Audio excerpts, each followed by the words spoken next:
방금 원장 스님으로부터 과분한 소개를 받은 정병조라는 사람입니다. 역시 그 사람은 좋은 친구를 둬야 된다 하는 생각을 했습니다. 모진 놈 옆에 있으면 벼락을 맞는 법인데 좋은 친구를 옆에 두니까 덕담도 많이 듣고 오늘 아주 흐뭇한 토요일 오전입니다. 이번 주와 다음 주 2시간에 걸쳐서 반야심경을 주제로 말씀 올리도록 하겠습니다. 반야심경 하면은 저희들이 조석으로 독송하는 그런 불교 경전 가운데 하나이고, 또 이 부처님 말씀에 대한 여러 해설서들이 우리말로도 많이 출판이 되었고, 이러다가 보니까 저희들 불자들한테는 가장 익숙한 부처님 가르침 가운데 하나입니다. 그러면서도 또 담고 있는 내용이 심오하고 또 그 뜻이 굉장히 의미심장하기 때문에 해석에 있어서 조금 문제가 되는 부분이 있기도 합니다. 그래서 저희들 불교 공부하는 사람들한테는 가장 기본적인 텍스트 가운데 하나가 반야심경인데, 그만큼 그 담고 있는 내용이 쉽지는 않다는 것을 먼저 전제로 해야 되겠습니다.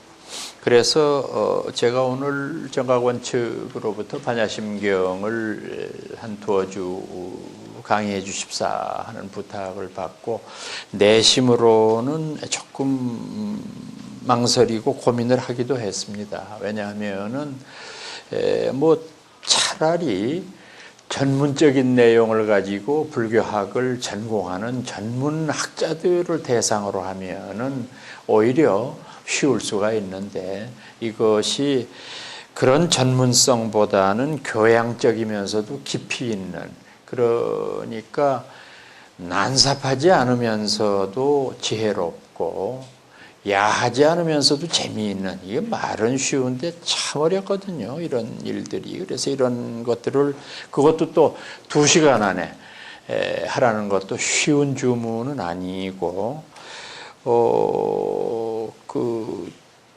참고로 지난해에 제가 그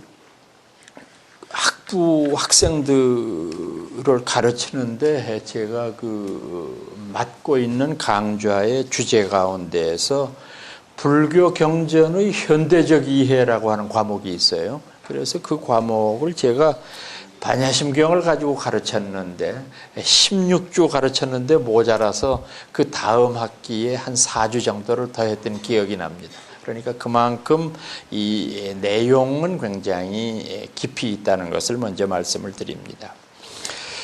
오늘 먼저 여러분들한테 말씀드릴 내용은 이 반야심경의 원본과 번역 과정에 대한 것을 간략하게 먼저 말씀을 드리고, 그 다음에 반야심경의 본문 내용에 대해서는 이번 시간의 말미, 그리고 이 다음 시간에 다음 주일날 집중적으로 말씀을 드리도록 하겠습니다. 지금 여러분들 가지고 계신 그 퍼런색의 이 토요법보라고 하는 그 안내 내용물에 보면은 제가 그 반야심경이라고 하는 것을 일부러 왼편 쪽에는 소본 반야심경 산스크리트에서부터 우리말 번역을 한번 시도를 해봤고, 오른쪽에 보시는 현장 스님이 번역한 한문본의 우리말 번역을 또 한번 시도를 해봤습니다. 제가 이제 일부러 이렇게 했는데, 이것을 여러분들이 같이 대조해서 이렇게 보시면은 참 그 분위기가 다르다는 걸 느끼실 수가 있을 거예요. 인도말로 된 불교 경전을 번역했을 때 느끼는 그 맛, 그 다음에 한문이 가지고 있는 그 멋, 이제 이런 것을 여러분들이 같이 좀 느껴보십사 하는 뜻에서 일부러 2가지를 제가 다 이렇게 기록을 해보았습니다. 이 반야심경이라고 하는 불교 경전은 잘 아시는 대로 경전의 원래 이름은 반야 바라밀다 심경입니다. 이걸 이제 줄여서 반야심경 혹은 심경 이렇게 말하는 사람들도 있고, 간혹 가다가 옛날 번역에 보면은 마하라고 하는 글자가 앞에 붙어 있는 경우도 있고 없기도 합니다. 마하 반야바라밀다 심경 이렇게 하기도 하고, 그냥 마하자를 빼고 반야바라밀다 심경 이렇게 하는 경우도 있는데, 지금 이제 그 반야심경을 공부하는데 제일 저희들이 애로를 겪는 이유는 뭐냐 하면은, 이 반야심경의 산스크리트 원본이 인도에서 발견된 것도 아니고 중국에서 발견된 것도 아니고 한국에서 발견되지도 않았습니다. 이 반야심경의 산스크리트 원본이 일본에서 발견이 되었습니다. 그래서 그 점이 저희들은 굉장히 미심쩍은 점 가운데 하나입니다. 어째서 인도말 원본이 인도에서 아니고 일본에서 발견이 되었을까? 일본의 아주 큰 절은 아닌데 조그마한 절인데, 장곡사, 낭아다니라고 부르는 경도에서도 상당히 떨어져 있는 곳에 조그마한 절에서 이 반야심경의 산스크리트 원본이 발견이 됐는데, 그 원본은 대본 반야심경, 소본 반야심경 이 두 가지가 동시에 발견이 됐습니다.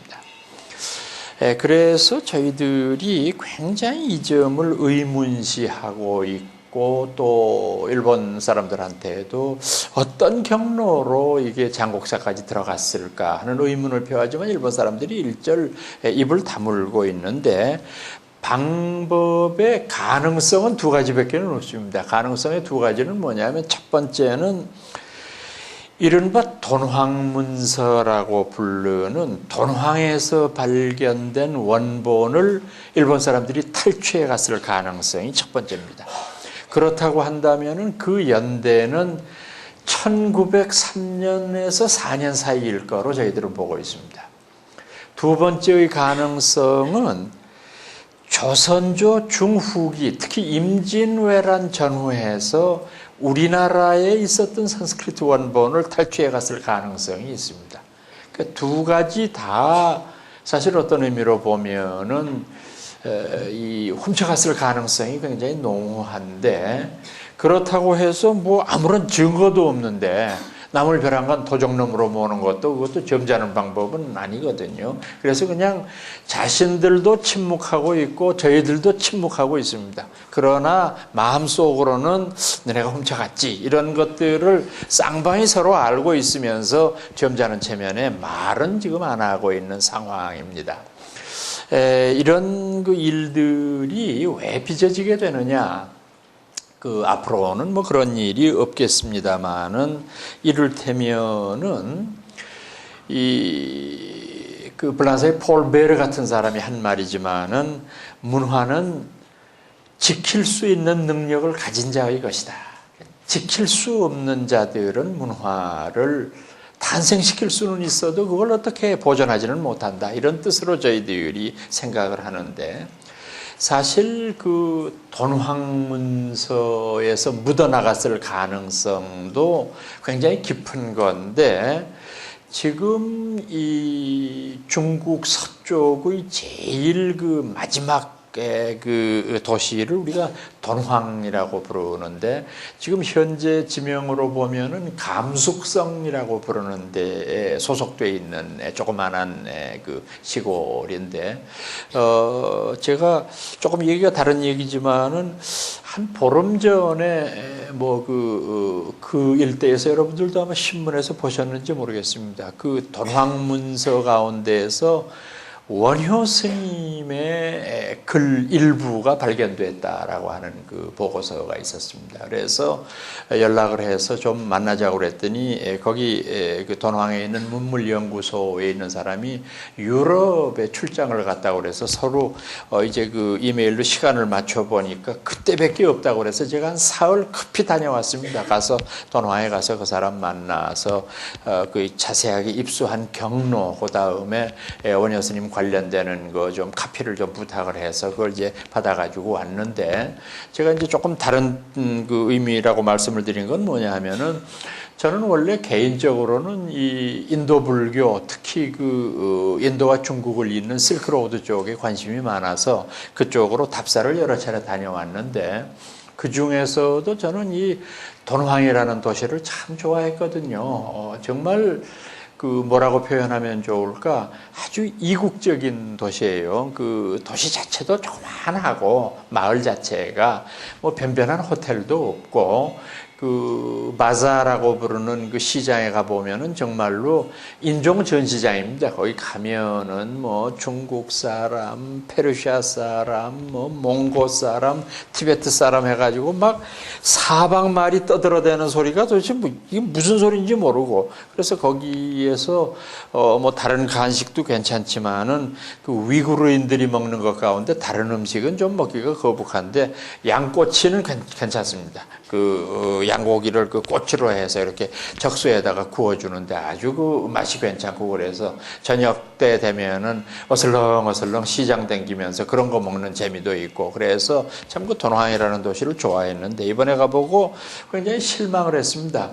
왜 실망을 했느냐 하면 돈황을 찾아오는 한국 관광객이 많고 또 뭐 세계에서도 많이 사람들이 모이고 하다가 보니까 이 중국 정부에서 신경을 써가지고 완전히 돈황을 새로운 도시로 만들어 버렸어요. 그러니까 돈황까지 들어오는 공항을 만들고 그러니까 북경하고 우르무치에서 바로 비행기가 들어오고 그러니까 어떻게 되느냐 하면 저희들이 옛날에는 돈황을 가려면 어떻게 했느냐 하면은 서안에서부터 기차를 타고 돈황까지 서안에서 돈황까지 한 26시간 걸립니다. 기차가 초특급 열차가 그걸 타고 들어가면 유원이라고 하는 역에 내리는데 그 유원역에서 돈황까지가 그 한 2시간 반 정도 차로 가야 되는데 이 고비 사막을 가로지르는 길이기 때문에 참 그 길이 보기가 좋습니다. 황량한 사막을 뚫고 한 2시간 정도 달리는 그 굉장히 낭만적인 여행이었는데 이제 그게 없어져 버렸어요. 비행장에서 내리니까 10분이면 그냥 시내 들어가 버리니까 뭐 그러고 시내를 들어가 보니까 얼마나 깨끗해졌는지 뭐 중국 더럽다고 그러는데 나는 무슨 이런 중국이 있나 싶을 정도로 사막 한복판에 아침 저녁으로 물차가 댕기면서 깨끗하게 소지를 하지 않나. 호텔도 무슨 뭐 북경 호텔보다 더 좋아. 깨끗하게 해놓고 얼마나 한국 사람이 많이 가는지 가는 데마다 한국말이고 밤에 야시장에 아까 말씀드렸던 데를 갔더니 전부가 다 제일 먼저 곤니찌와 그러다가 가만히 있으면은 안녕하세요 그러고 그래서 안녕하세요 그러면은 그냥 뭐 끄집어 들고는 이거 1,000원 이거 1달러 뭐 이러고 덤벼드는데 그래서 처음에는 좀 흐뭇하기도 하지만 나중엔 짜증이 나더라고요. 이건 너무 그냥 그러니까 세상에 박물관이나 저기 이 돈황에서 발견된 게 막고굴이라고 하는 데인데 원래 이제 한 4, 5년 전에는 중국 정부에서 어떻게 발표를 했느냐 하면 막고굴이 워낙 관광객이 출입이 많고 하다가 보니까 손상될 우려가 있어서 영구 폐쇄한다는 설이 있었어요. 그래서 이걸 영구히 막아버리고 그 다음에 비슷한 거를 돈황 시내에다 새로 짓겠다 이렇게 발표를 했었는데 이번에 가보니까 오히려 더 관광을 활성화시켜가지고 2명 이상만 되면 무조건 관광 안내원이 그 이제 이 사람들 공무원이죠. 중국 그 돈황 문물연구소에 있는 직원들이 딱 안내를 해요. 댕기면서 뭐 이렇게 안내를 하는데 세상에 제가 놀란 게 뭐냐면은 그 안내원 중에서 한국말 하는 중국 여자가 있어요. 그러니까 제일 많은 게 아무래도 영어, 그 다음에 일본어, 뭐 그 다음에 중국에서도 관광을 많이 오니까 뭐 중국어나 프랑스어, 독일어 무슨 뭐 이런 거는 가능한데 한국어로 하는 사람이 있어요. 그래서 일부러 그 사람 보고 좀 안내를 해달라고 그래서 뭐 사실은 제가 저보다 더 많이 알지만은 그래도 그 재미있잖아요. 중국 사람이 한국말로 안내한다는 게 해보니까 들어보니까 잘해 끝내줘. 그래서 내가 물어봤어. 아니 한국말로 어디서 배웠냐고. 그랬더니 뭐 북경 어원문화대학에서 배웠대. 근데 어떻게 그렇게 잘하냐. 몇 년이나 배웠냐.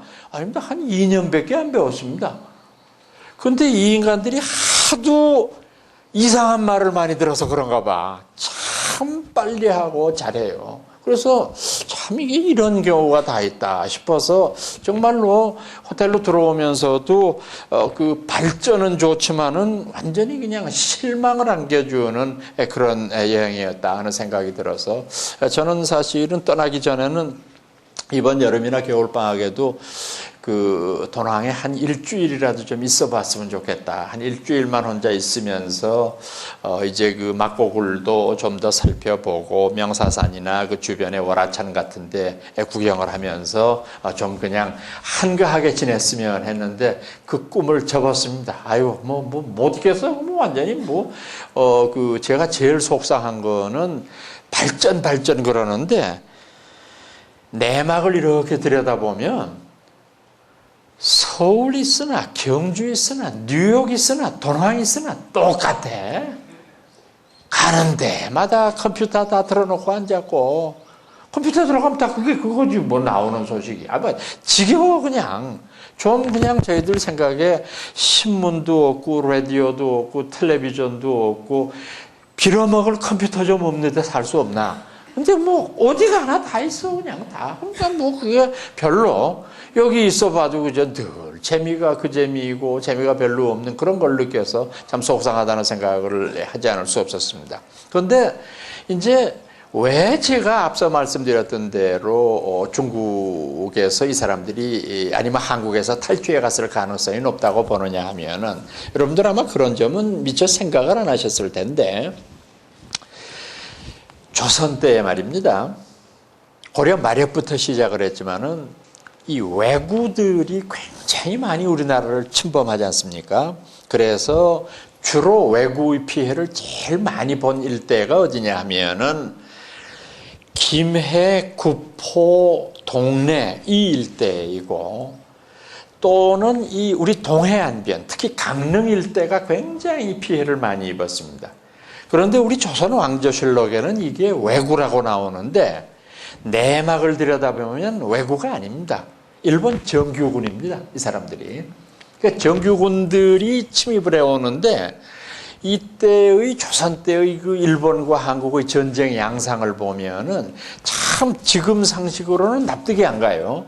그러니까 대개 전쟁 양상이 어떠냐 하면은 왜군이 들어와 가지고 예를 들어서 동래군을 점령을 합니다. 들어왔으면 전쟁에서 이기해서 점령을 딱 하면 그 다음에 왜군이 서울에 있는 한국 조정으로 사신을 보냅니다. 사신을 보내서 우리가 지금 동래를 점령했다. 그러니까 당신들하고 우리가 협상을 하자. 그래서 우리 협상 조건을 들어주면 우리가 물러날게. 그 이제 협상 조건을 내겁니다. 거기 보면은 상투적으로 나오는 협상 조건이 있어요. 1. 쌀 500섬 다오. 2. 비단 200필 다오. 3. 의약품 중에서 뭐뭐뭐 다오. 그런데 그 제일 마지막에 보면 꼭 뭐가 들어가 있느냐 하면은 해인사에 있는 고려대 장경판 다오. 이게 들어있어요. 그러면 그쪽 사람들이 요구하는 걸 이쪽에서 다 들어줄 리가 없죠. 그러니까 이제 협상을 하죠. 이쪽에서 내려가가지고 쌀 500섬은 250섬 줄게. 그리고 나머지 그래 좀 깎아서 줄게. 그러면 이제 협상이 되면 그 사람들이 물러나고 협상이 안 되면 이제 대규모 전쟁이 벌어집니다. 관군을 편성을 해가지고 5만 명이고 6만 명이고 정규군을 만들어가지고 남쪽으로 밀고 내려오면 정규로 다시 대결을 하든지 도망가든지 이건 그때 문제입니다. 그런데 대부분 보면 조선 조정이 귀찮아서 그랬는지 힘이 없어서 그랬는지는 모르겠는데 대체적으로 오면 그냥 얼마 주어서 내보냅니다. 그리고 몇 년 있다 또 이게 반복이 됩니다. 그런데 조선왕조실록에서 주목할 만한 기사가 하나 나옵니다. 그건 뭐냐 하면은 조선 세종 때의 실록인데 하도 귀찮으니까 세종이 궁중의 조례회의에서 뭐라고 그러느냐 하면 해인사 대장경판 줘라 그래요. 야 우리가 불교 국가도 아니고 그까지 해서 뭐하냐 그거 줘버려 그래요. 저는 그 기사 하나를 보고 여러분들이 실망하셨을지 모르지만 세종은 성군이 아니라고 생각합니다. 엉터리야. 그런 사람이 다 있어.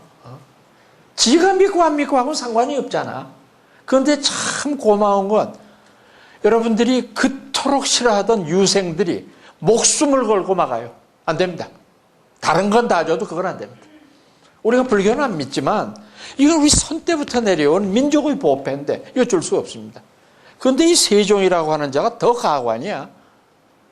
나이 먹어서 늙어서는 또 불교에 귀의를 해. 그래서 나 이 인간이 그런가 돌았나 노망이 들었나 싶어서 이렇게 보니까 지네 딸이 먼저 죽었더라고 보니까. 그러니까 가득한 거야 이게. 공주가 먼저 죽으니까 천하 없는 권력의 정상에 있던 사람도 기가 막힌가 보지. 찾을 게 부처님밖에 없었던가 보지. 그러니까 또 이게 늙음하게는 대궐 안에 내불당 차려놓고 조석으로 예불을 모시고 이 난리를 쳐요. 그러니까 또 불교 믿는 태도가 순수하지 못한 거지. 지가 무슨 그런 어려움이 있다고 뭐 그렇게 불교에 귀의하는 척해서 되겠습니까? 그러니까 여러 가지 면에서 조금 이상한 구분이 많이 나와서 제가 늘 마음속으로 접어두는 건 뭐냐 하면은 봐라. 이렇기 때문에 세종 아니라 그 다음에 뭐 이를테면은 괜히 저한테 욕을 먹는지는 몰라도 연산군이나 광해군이나 그런 사람들이 야 줘버려 그래. 그럼 그만 아니냐 이거죠. 그때 묻어갔을 가능성이 있는 걸로 추정을 할 수가 있다. 그 다음에 아까 이제 돈황 말씀을 드렸는데 그 돈황은 참 중국 현대사의 비극이고 나라가 힘이 없으면 어떻게 된다라고 하는 것을 보여주는 단면입니다.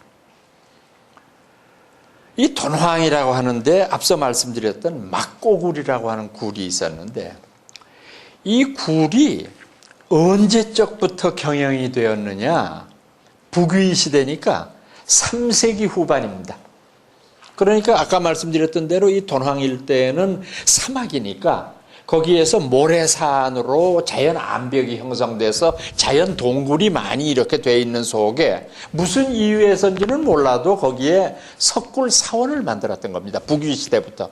그 절을 만들다가 보니까 부처님도 모시고 또 거기다가 벽화도 그려놓고 뭐 이제 이렇게 하다가 당나라 측천무 때에 이르러서는 또 측천무가 보시를 해가지고 이걸 크게 경영을 하다가 무슨 이유에서인지는 모르겠는데 9세기 후반에서부터 10세기 초반에 이르는 동안에 이 일대가 전쟁으로 휩싸이게 되면서 어느 신심 있는 스님이 그 부근에 있는 모든 불교 관련되는 보물들을 전부 그 굴 안에다가 집어넣고 밀봉을 해버린 겁니다. 그러고서 이 사람이 죽어버렸어요. 아무한테도 말을 안 하고. 그건 몰랐죠. 그냥 여러분들 지나가다가 이렇게 보면 사막에 그냥 삐죽하게 모래성 같은 게 하나 있는데 뭐 가까이 가보면 아무도 없고 뭐 그러니까 굴은 다 막혀 있고 그러니까 950년에서 960년 사이에 폐쇄된 이 굴이 1900년까지 무려 1050년 동안을 완전히 밀봉이 되어 있었던 겁니다. 그게 우연히 발견이 된 거예요. 그러니까 그걸 우연히 발견한 사람이 누구냐 하면은 펠리오라고 부르는 불란서 사람입니다. 불란서 탐험가입니다. 이제 이 18세기 이후가 되면은 서양에 의한 동양의 강점이 이루어지는데 그때 가장 그 서양 사람들에게 바이블처럼 읽혀졌던 책이 뭐냐 하면은 바로 이 마르코 폴로의 동방견문록이라고 하는 책입니다. 근데 이것이 이제 마르코 폴로는 물론 그 원나라 때 중국에 와서 20년 이상을 중국에 살았었고, 이제 그래서 자기가 보고 느낀 것을 기록한 것인데, 당시의 서양 사람들로 보면은 정말, 세상에 이런 세계가 있구나. 감탄할 만하죠. 근데 사실은 지금 그 내용을 검토를 해보면, 마르코 폴로가 조금 뻥이 좀 심해 보면은 그 안에 보면은 지금 이렇게 보면은 에이 말도 안 되는 소리를 이렇게 써놨다. 뭐 이를테면은 이 사람이 뻥이라는 게 뭐냐면은 자기가 진시황의 아방궁을 가봤다나 아방궁이 지금 어딘지 모르거든요. 서안북은 어딜 텐데 알 수가 없어요. 병마용 발견된 것만 해도 지금 60년이 채 안 되잖아요. 모른단 말이거든요. 근데 뭐 지가 가봤대, 하여튼. 가봤더니, 아름드리의 에메랄드가 끝이 안 보이도록 있더래. 그러니까 이런 자기 아름으로 메다름이 되는 큰 이런 기둥들이 끝이 없이 있더라, 이게. 아니, 세상에 거짓말을 해도 유만부득이지. 아니, 에메랄드라는 게 여자들 여기다가 끼는 거 요거 1카라트가 얼만데. 근데 그걸 갖다 이런 걸로 해서 그게 뻥이지. 그냥 이건 말도 안 되는 소리로. 그러니까 서양 사람들이 그런 걸 이렇게 보면서 중국만 가면 횡재한다고 생각을 했던 거예요. 그 당시만 해도 무슨 나침반이 있습니까? 뭐가 있습니까? 그냥 상상력밖에는 없는데 중국에 가면은 진짜 이상한 옷을 입은 사람들이 왔다 갔다 한다. 거기 가면 이 사람들은 야만인이기 때문에 금이 금인 줄도 모르고 에메랄드가 에메랄드도 모르니까 내가 그 생각에 한 움큼만 가져오면 끝난다. 그러니까 완전히 그냥 인디아나 존스 같은 이런 생각을 가지고 젊은이들이 계속 동양으로 온 거예요. 그래 펠리오가 중국으로 꿈을 꾸고 하다가 도낭에서 겨울이었던가 봐요. 하룻밤 자게 됐어.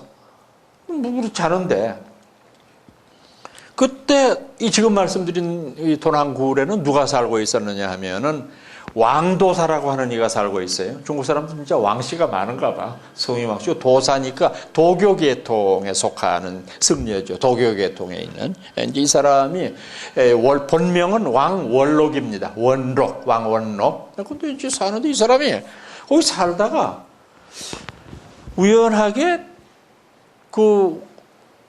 땔감을 이제 얻으러 이렇게 일대를 이렇게 늘 왔다 갔다 이렇게 하는데 어디 문틈이 이렇게 부서진 것이 나오는데 거기에서 계속해서 공기를 빨아들이는 거예요. 그 안에서.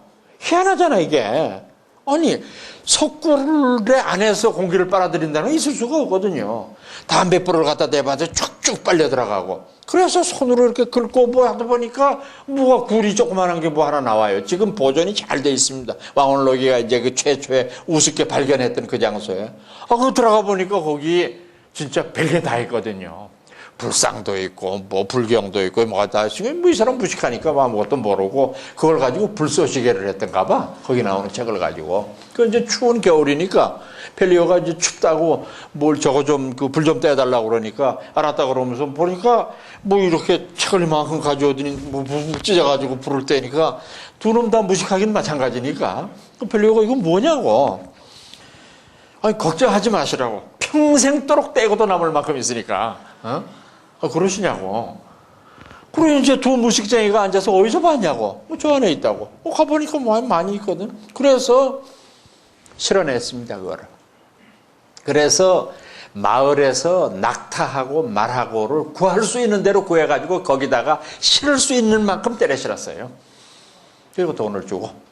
그러니까 왕원록은 이 불쏘시개가 돈이 된다는 것에 감동했고, 그 다음에 이 사람은 뭔지는 몰라도 잔뜩 실어가지고 갔고, 그 이제 플라스로 갔어요.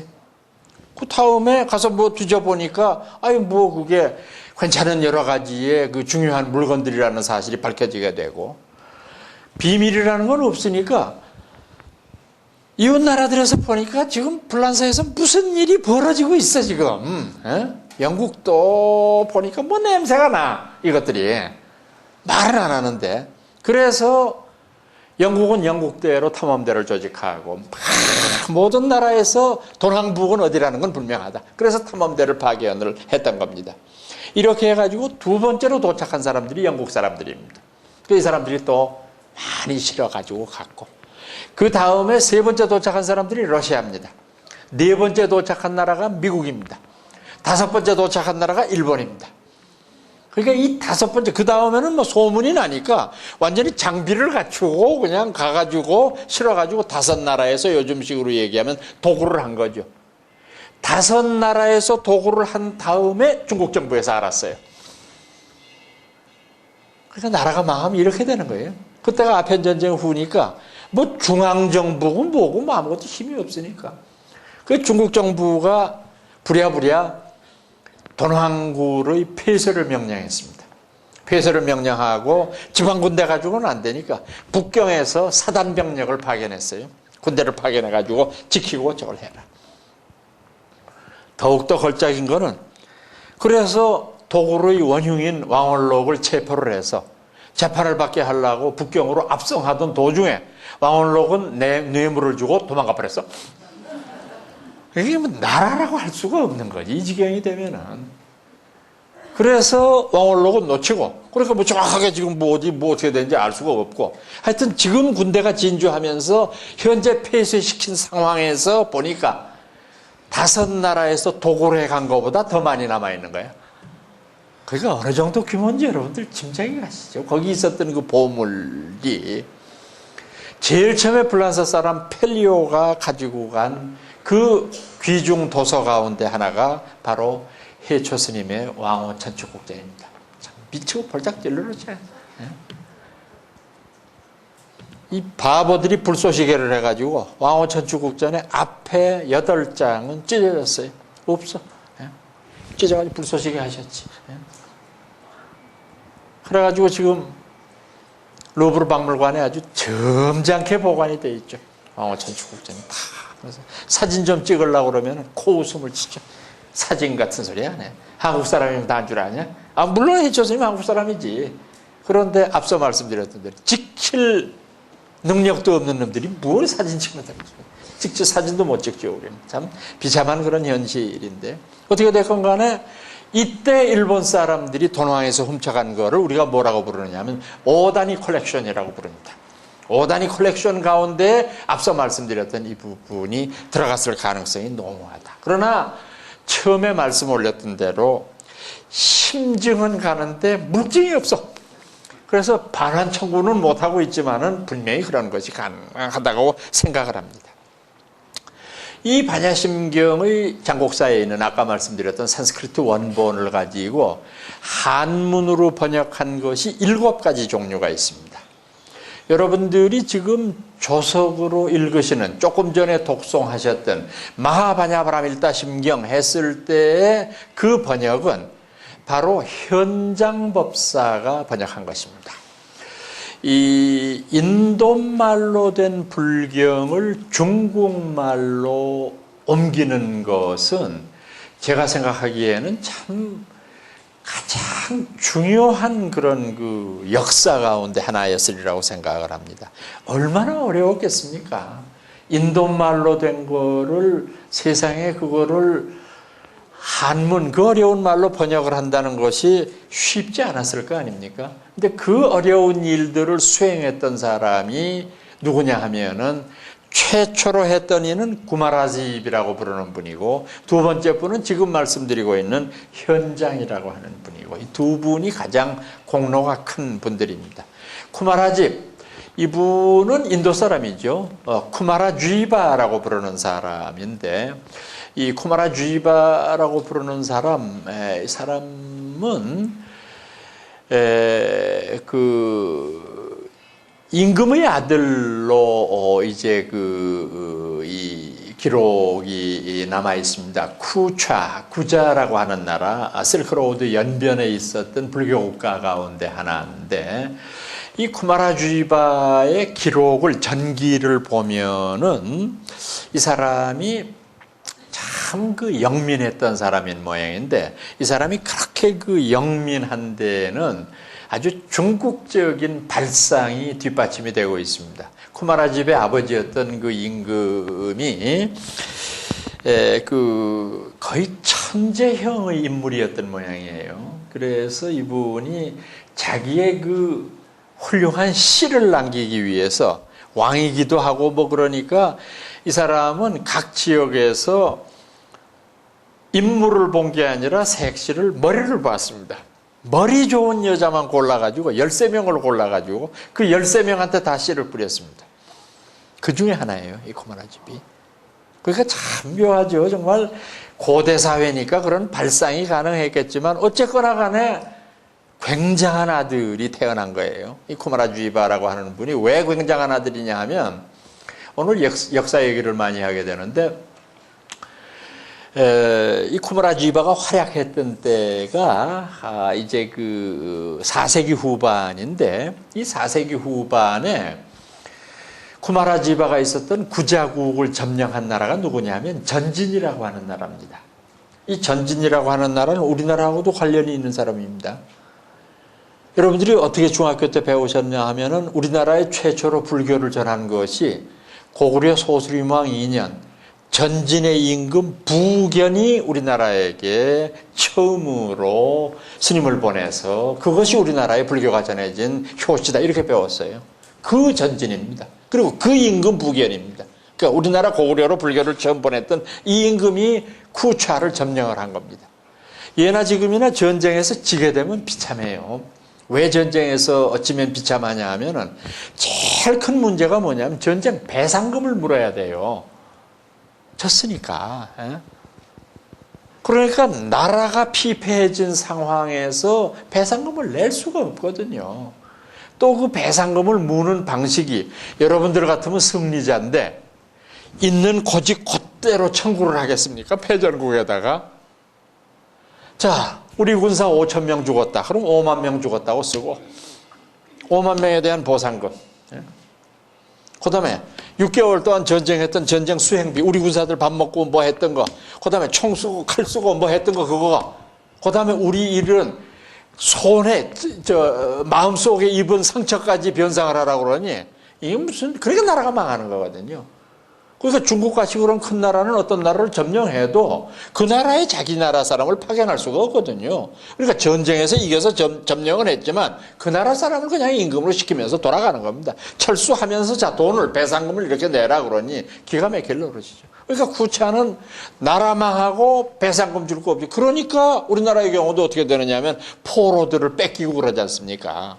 그러니까 여인들을 차출해가지고 500명을 이쁜 미인들을 데려간다든지 무슨 도자기 굽는 사람 1000명을 데려간다든지 이게 이제 전부 전쟁 배상금 관련되는 거거든요. 그런데 그걸 줄 능력이 없을 때 전진왕 부견이 어떻게 단서조항을 붙이느냐 하면 전쟁 배상금을 언제까지 물어야 하지만 당신네 나라에서 만약에 물 능력이 없으면 쿠마라 주이바를 내놔라. 그러면 탕감해 주겠다. 그런 정도로 쿠마라 주이바가 중요한 인물이었다는 거죠. 그래서 뭐 이쪽은 배상금 줄 능력이 없으니까 쿠마라 주이바 가지고 가시죠. 그래서 그 사람을 데리고 북경으로 이송을 하는데 참 쿠마라 주이바도 파란만장한 사람이죠. 압송당해서 오는 도중에 전진왕 부견이 죽었어. 그러니까 계약은 취소. 그게 이 사람은 지금 오도 가도 못하는 신세가 된 거예요. 오다가 중간에 서가지고 북경 중간에 서가지고 낯설고 물서른 데 와가지고 다시 쿠차로 돌아갈 수도 없고 북경으로 갈 수도 없고 이런 난감한 상황에 다행히 이제 다음 사람들이 이 쿠마라 주이바를 이제 이 경전을 번역하는 일에다가 투입을 했던 건데 바로 지금 우리가 읽고 있는 이 한문 경전들은 거의 대부분 그분의 손을 거친 거라고 말할 수가 있고 또 그 번역 자체가 참 아름다운 번역이라서 굉장히 후세에 높은 평가를 받는 그런 일입니다.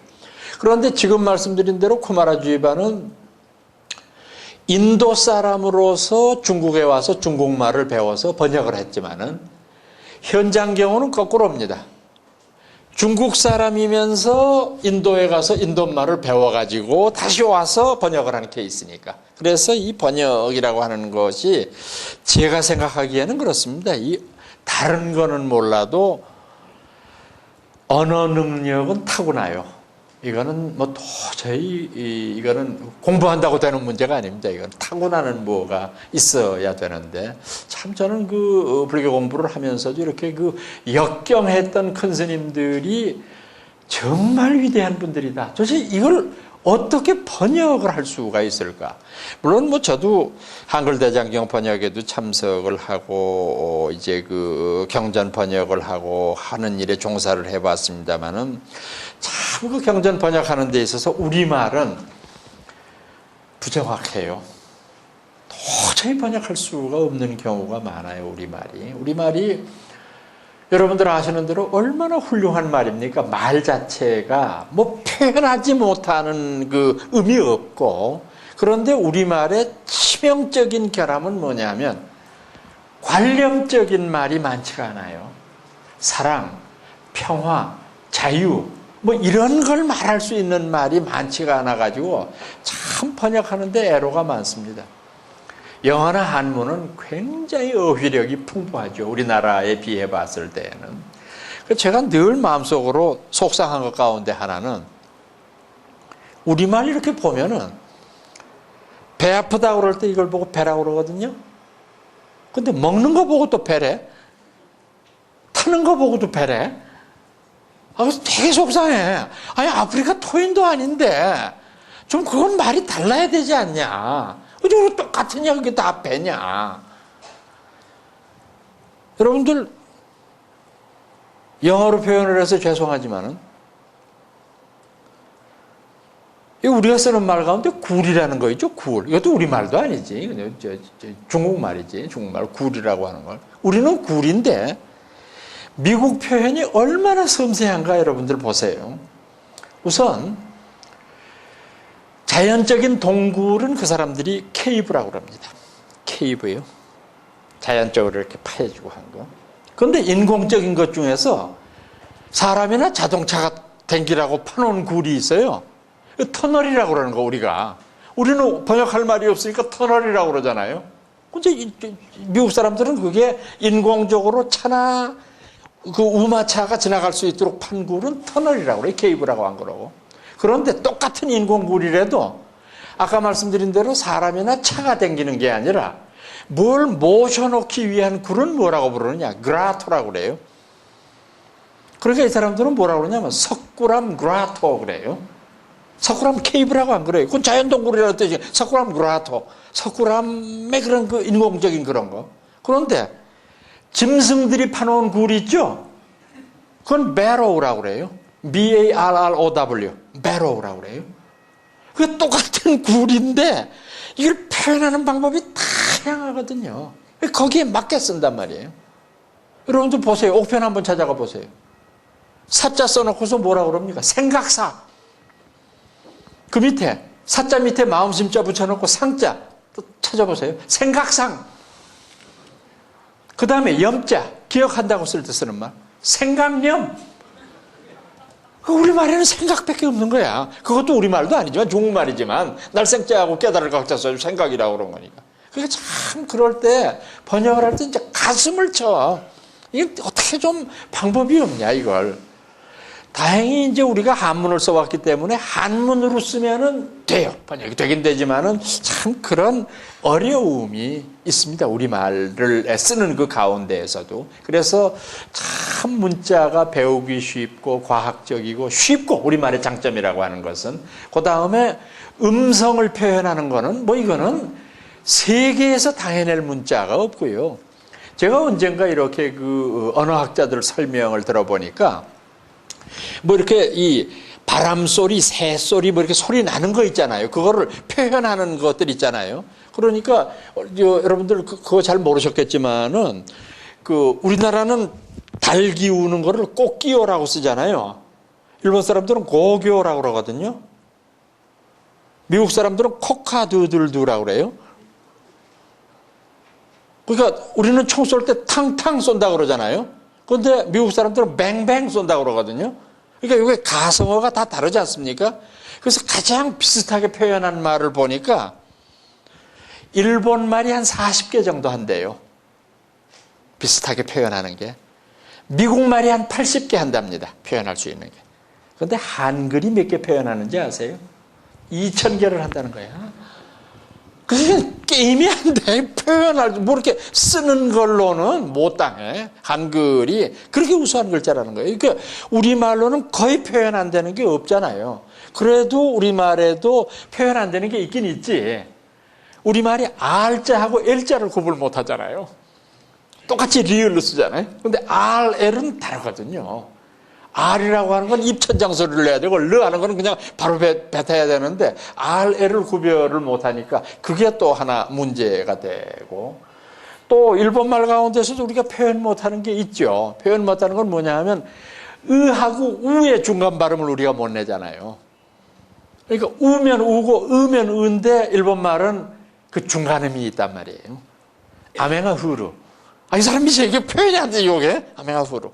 비는 날이는데. 근데 이게 표현하는데 으하고 우하고의 중간 발음이 나니까 우리는 딱 한마디 하면 일본 사람이 알지. 저건 나쁜 저 타운 놈이구나. 금방 알지. 우리도 금방 알잖아. 일본 사람이 한마디만 하면 얘라 이놈아 네가 아무리 배워도. 그것도 미국 사람 아무리 잘해도 아는 것처럼 이런 미묘한 표현은 있지만 전체적인 표현 능력으로는 최고에 해당하는 그런 글자라고 볼 수는 있는데 그런 애로가 있습니다. 그래서 이 7가지의 한문 번역본 가운데 많은 사람들이 읽는다고 하는 건 무슨 소리냐 하면 현장 스님의 번역이 제일 잘 됐다는 말이죠. 그렇지 않겠어요? 제일 훌륭하다는 그런 의미가 되죠. 그 다음에 이것을 모본으로 해서 티베트 말로 번역한 것이 2가지가 있고요. 그 다음에 영어로 번역한 것이 3가지가 있습니다. 반야심경이. 그래서 현재까지 유통되는 걸로는 되게 그런 것들이 있는데 앞서 말씀드렸던 대로 우리말의 그 애로 때문에 여러분들 지금 가지고 계신 이 책 중에서 이 한문본에서 한번 보세요. 한문본에서 여러분들 다 아시는 거지만은 자 마하바냐바라밀다심경 하고서 제일 첫 마디 관자재보살 행심바냐바라밀다시 조견 오온계공 도일체고액 사리자 나오는 첫 구절을 중국말로 된 걸 우리말로 하니까 이렇게 되지 않습니까? 관자재보살이 깊은 바냐바라밀다를 행할 때 오온이 모두 공함을 밝히보아 모든 괴로움에서 건지느니라. 모르겠잖아. 이 말이 무슨 소리야 지금 이게. 이렇게 뜯어보고 저렇게 뜯어봐도 몰라. 가만히 제가 생각을 해보니까 관자재보살이라는 말도 우리 귀에는 관세음보살이 더 익숙하거든요. 근데 왜 현장 스님이 관자재보살이라고 그러셨을까? 이거는 아마 그 산스크리트의 원어에 충실하다가 보니까 이런 번역이 나왔을 거로 보고 깊은 바냐바라밀다. 지금 이 구절도 해설을 하지 않으면 무슨 소리인지 알아들을 수가 없어요. 바냐바라밀다라고 하는 말도 우선 이게 문법적으로만 따지면은 바냐라고 하는 말은 지혜라는 말이고요. 절대 완전의 지혜라는 의미고 바라밀다라고 하는 것은 파라미타라고 하는 인도말을 번역한 건데 파라미타라고 하는 것은 열반이라고 부르는 저쪽 언덕에 도달한 상태 이걸 가리키는 말입니다. 이거를 뜻으로 번역을 하면 어떻게 되느냐 하면 도피안이라고 번역하잖아요. 중국 사람들이. 그런데 이거를 그냥 바냐바라밀다라고 그랬던 이유는 뜻이 다른 데에 있었을 거예요. 지금 말씀드린 대로 지혜를 완성해서 열반이라고 부르는 저쪽 언덕에 도달했다는 그런 뜻보다도 바냐바라밀 그러면 이게 뭐냐면 바냐의 완성이라는 의미로 사용하고 있습니다. 지금 여기에서는요. 그러니까 여러분들 잘 생각을 하세요. 보시하고 보시바라밀은 다른 겁니다. 보시는 베푸는 거 아니에요. 그런데 보시바라밀 그러면 그 베풀물 완성한다는 말이니까 뜻이 다르잖아요. 보시는 예를 들어서 우리가 남한테 베푸는 건 전부 다 보시라고 말할 수 있어요. 근데 베푸는데도 조건이 있을 수 있잖아요. 너무 따지는 것 같지만은 우리 주변에서 베풀기는 베풀되 보답을 기대하고 베푸는 사람이 있을 거라. 요만큼 뿌리면 얼만큼 오겠지. 그 생각하는 사람이 있을 거 아니에요. 또 재벌들이 그런 일을 많이 하지만 체면 때문에 베푸는 경우도 있잖아요.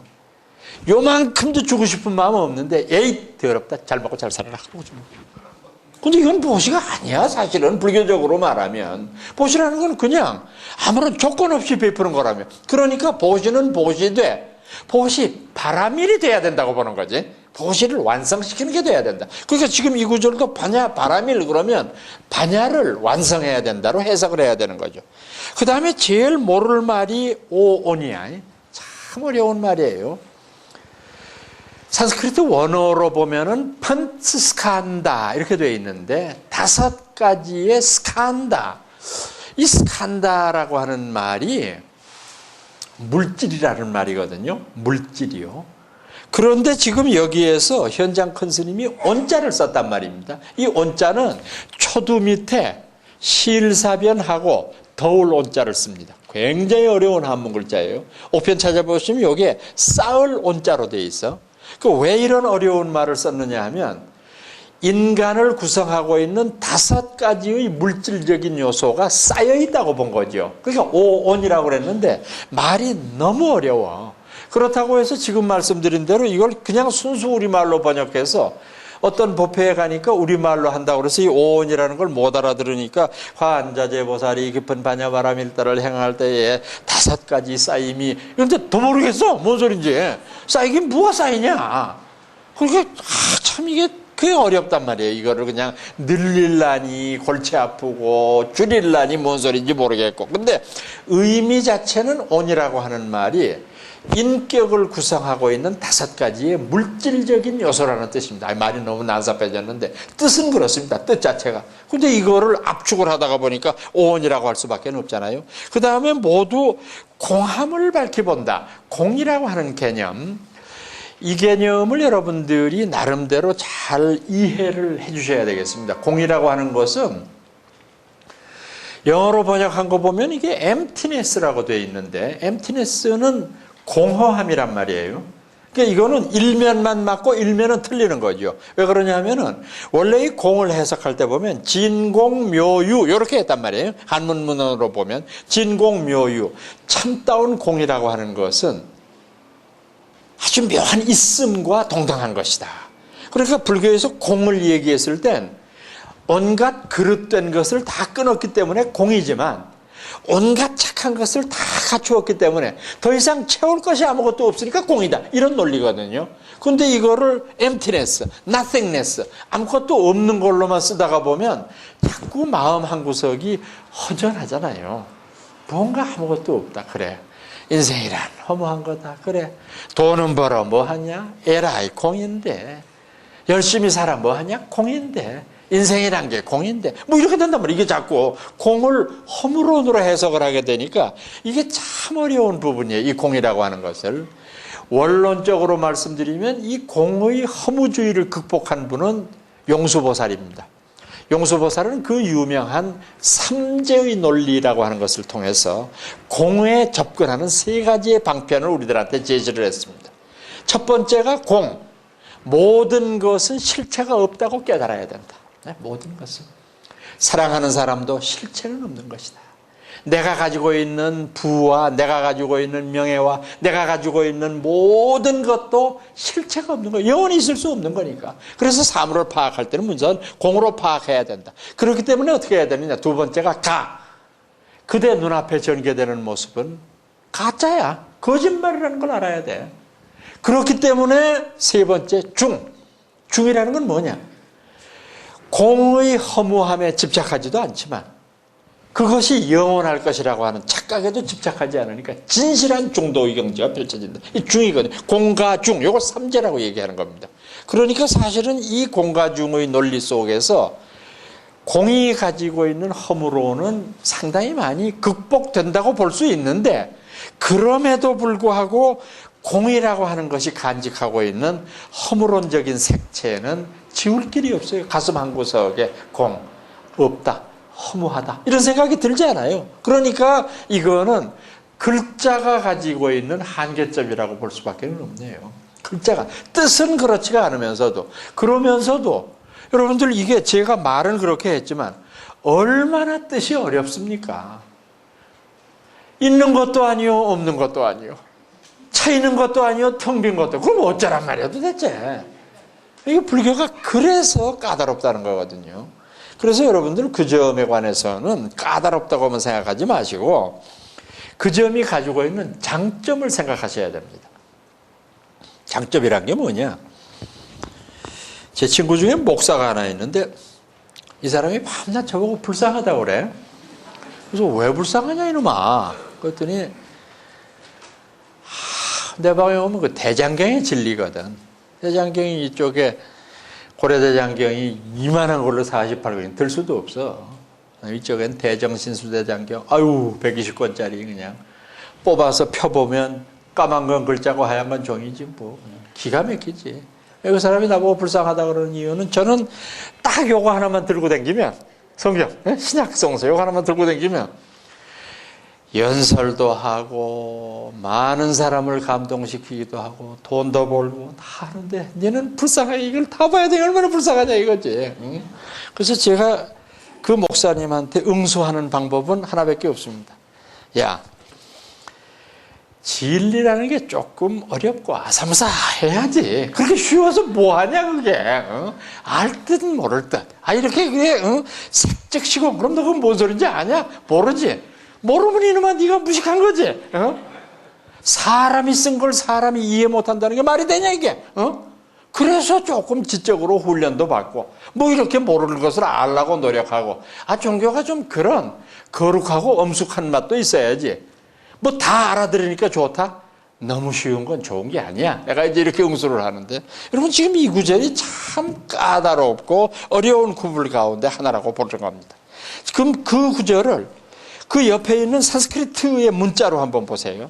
완전히 의미가 달라지지 않아요? 인도말에 번역하신 거 한번 보세요. 소본 반야심경 산스크리트 우리말 번역했을 때 보면 전지자이신 각자에 예배합니다. 구도자이신 거룩하신 관자재보살은 심원한 지혜의 완성을 실천하고 있을 때 존재에는 5가지 구성 요소가 있음을 간파했다. 정확하잖아요. 한문하고는 표현이 다르죠. 그리고 보살은 이러한 구성 요소가 그 본성에서 말하면 실체가 없는 것이라고 깨달았다. 그러니까 이 인도말로 쓰는 거를 공부한 거하고 한문으로 쓴 거를 공부하는 거는 사람이 두뇌 구조가 달라. 한문은 두루뭉실이거든요. 공중에 뜬 구름 잡기야. 저는 혼자 늘 우습게 생각하는 게 중학교 다닐 때 당시를 배울 때 당시에 첫 번째 구절에 나오더라고. 송하의 문동자하니 소나무 아래서 동자한테 물었습니다. 너희 선생이 어디 계신가? 시문 부재쳐라. 우리 선생이 이 산 중에 계시기는 계시온데 구름이 하 깊어 어디 계신지 모르겠나이다. 아주 지극히 중국적인 표현이죠. 그 미국 사람이나 서양 사람이 보면 있냐 없냐 그 얘기를 해라 지금. 근데 이게 계시기는 계시온데 구름이 하 깊어 어디 이게 중국적인 이거 자체가 제가 뭐 어디가 옳다는 말을 하는 게 아니라 문자의 특성이 그래요.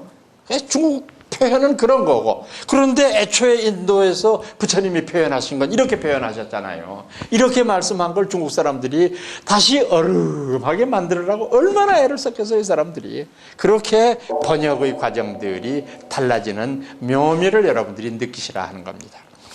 오늘 여러분들 뵙고 내가 너무 잔소리가 심해져가지고 반야심경 들어가지도 못하고 끝내버렸네. 그래도 요 다음 주일날 다 끝낼게요. 요 다음 주일날 다 끝낼 테니까 다음 주일날 결석하지 마시고 열심히 공부하시기 바랍니다. 오늘 여기까지 말씀 올립니다. 고맙습니다.